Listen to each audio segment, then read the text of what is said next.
আসসালামু আলাইকুম, welcome back to my channel NNK lifestyles. আশা করি আপনারা সবাই ভালো আছেন। আজকে আরেকটি নতুন ব্লগ নিয়ে চলে আসলাম আপনাদের মাঝে। তো আজকে আবার সাজনা একটা রেসিপি তৈরি করব, যেটাকে সজনে ডাঁটা বলা হয়। আর এই সজনে ডাঁটাটা আমার এত পছন্দের, আমার আর মায়ের, কি বলবো।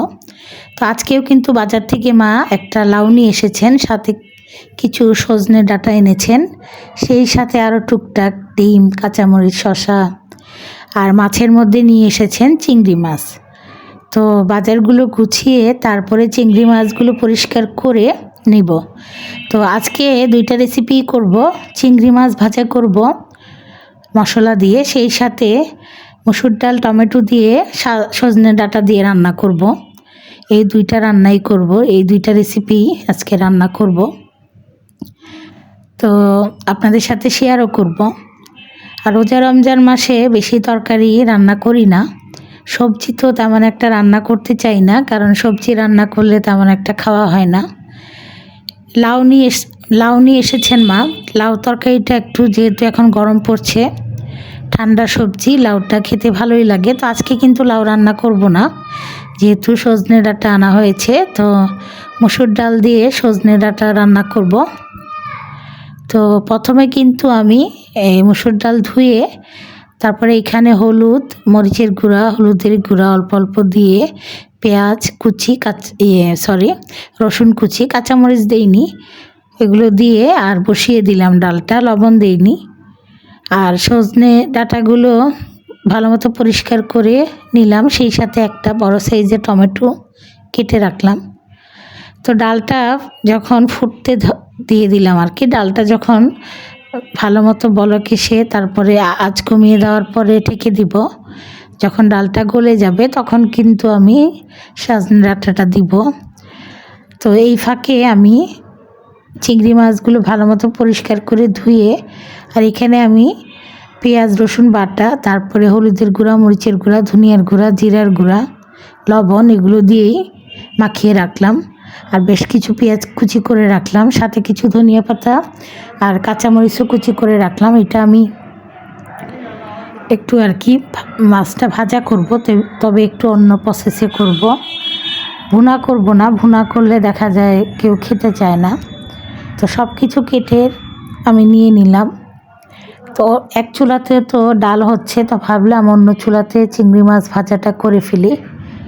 তো কড়াইতে তেল দিয়ে তারপরে আমি পেঁয়াজ কুচিগুলো দিয়ে, সাথে সাথে আমি কাঁচামরিচ, তারপরে মশলা দিয়ে মাখা চিংড়ি মাছ, সেই সাথে ধনিয়া পাতা, লবণ দিয়ে মাখিয়ে রেখেছিলাম মাছ, চিংড়ি মাছ মশলার মধ্যে যে লবণও দিয়েছিলাম। তো সব কিছুই কিন্তু একসাথে দিয়েই তেলের মধ্যে আমি নেড়ে চেড়ে এটাকে ভাজা ভাজা করে নামিয়ে ফেলবো। আর এইভাবেই আমি চিংড়ি মাছ ভাজাটা করেছি, আর খেতে কিন্তু খুবই মজা লেগেছিল। চিংড়ি মাছ অনেক রকমের করে রান্না করা যায়। তো চিংড়ি মাছ যেহেতু ভাজা খেতে চেয়েছেন মা, তো এই জন্যই আমি আজকে এই প্রসেসে চিংড়ি মাছ ভাজাটা করলাম। এক এক দিন এক একটা নিয়মে রান্না করা যায়। তো আজকে এই নিয়মে আমি রান্না করলাম, ট্রাই করলাম, দেখি কেমন লাগে। তো এখন কিন্তু মাছ আমার ভাজা ভাজা হয়ে গিয়েছে, মশলাগুলো ভাজা হয়ে সুন্দর একটা কালার চলে এসেছে। এখন নামিয়ে রাখবো। এদিকে আমি ডাল গলে যাওয়ার পরে তারপরে সজনে ডাঁটাগুলো দিয়ে, টমেটোগুলো দিয়ে দিয়েছিলাম। এখন ডালটাও বাগার দিয়ে দিব। আর সজনে ডাঁটা দিয়ে সেদিন রান্না করেছিলাম বেগুন, আলু আর টমেটো দিয়ে, সেদিনও খেতে খুবই মজা হয়েছিল। আজকে আবার ডাল দিয়ে রান্না করেছি সজনে ডাঁটা। আজকেও সজনে ডাঁটা তরকারিটা, ডালের তরকারিটা খুবই মজা লেগেছে। তো এই যে সজনে ডাঁটাগুলো সেদ্ধ হয়ে গিয়েছে, টমেটোও দিয়েছিলাম। এখন একটু ধনিয়া পাতা দিয়ে দিব। আর বাগারের জন্য আমি পেঁয়াজ রসুন কুচি করে রেখেছি, সেই সাথে শুকনো মরিচ আর কিছু পাঁচফোড়ন দিয়ে আমি এই ডাল বাগার দিব। আর এইভাবে পাঁচফোড়ন দিয়ে ডাল বাগার দিলে খুবই মজা লাগে খেতে, বিশেষ করে যদি এটা টক ডাল হয়।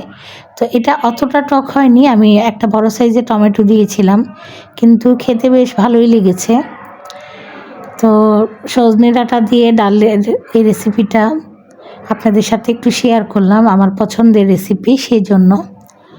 আর আজকের ইফতারে ছোলা রয়েছে, সেই সাথে ভাজা পোড়ার মধ্যে করব পেঁয়াজু ডাল মিশ্রণটা রয়েছে, ওটা দিয়ে পেঁয়াজু তৈরি করব। সেই সাথে বাসায় দই ছিল, তো কিছু চিড়া ছিল, তো ভাবলাম আজকে কলা খেজুর দিয়ে কিছু দই চিড়া করে নিব। আর সেই সাথে আর যা আছে আর কি ওগুলো দিয়েই আজকের ইফতারগুলো করে নেব। আজকের ইফতারে তেমন একটা ভাজা পোড়ার ঝামেলা রাখিনি। আর ভাজা পোড়াটা সবাই যখন একসাথে থাকি তখন ভাইরা পছন্দ করতো, ওই জন্য প্রতিদিনই দেখা যায় বেগুনি আলুর চপ। পেঁয়াজুটা সব প্রতিদিনই থাকে, তবে বেগুনি আলুর চপ প্রতিদিন আর এখন করতে চাচ্ছি না, মানে অত বেশি ভাজা পোড়াটা আর কি খেতে চাচ্ছি না। তো এইখানে আমার এই যে সজনে ডাঁটা দিয়ে যে মসুর ডালটা, ওটা বাগার দিয়ে দিচ্ছি। আর কি বলবো, এটা খুবই একটা মজার রেসিপি, আমার খুব পছন্দের রেসিপি, সেই জন্যই আপনাদের সাথে শেয়ার করলাম।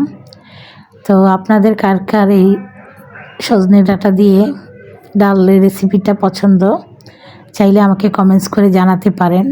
মাশাল্লাহ, দেখেন কালারটা কত সুন্দর হয়েছে, আর খেতেও কিন্তু আলহামদুলিল্লাহ অনেক মজা হয়েছিল। তো যাই হোক, আমার আজকের ভিডিওটি দেখে যদি আপনাদের ভালো লেগে থাকে তাহলে অবশ্যই লাইক দিবেন, কমেন্টস করবেন। আর যারা যারা আমার এই চ্যানেলে নতুন যুক্ত হচ্ছেন, আমার চ্যানেলের ভিডিও দেখে যদি আপনাদের ভালো লেগে থাকে তাহলে অবশ্যই আমার চ্যানেলটি সাবস্ক্রাইব করে দেবেন এবং পাশে থাকা বেল আইকনটি অন করে রাখবেন, তাহলে নতুন কোনো ভিডিও ছাড়া মাত্রই চলে যাবে আপনাদের কাছে। তো আজকে লেবু দিয়ে শরবত করেছি, ভাইয়ের মেয়েকে বললাম লেবু দিয়ে শরবত করার জন্য। তো চিনি দিয়ে পানিটা মিক্স করে নিচ্ছে, তারপরে লেবুর রস দিয়ে দেবে। আর সেই সাথে খেজুর ছিল, শসা, গাজর, পেঁয়াজু ভেজে নিলাম, আর এই যে দই চিড়া করে নিলাম, আর ছোলা ছিল ওটাও গরম করে নিলাম। তো এগুলো দিয়েই আজকের ইফতারগুলো করে নিলাম আলহামদুলিল্লাহ। তো আজ তাহলে এই পর্যন্তই, দেখা হবে ইনশাল্লাহ পরের কোনো ভিডিওতে। আপনারা সবাই ভালো থাকবেন, আল্লাহ হাফেজ।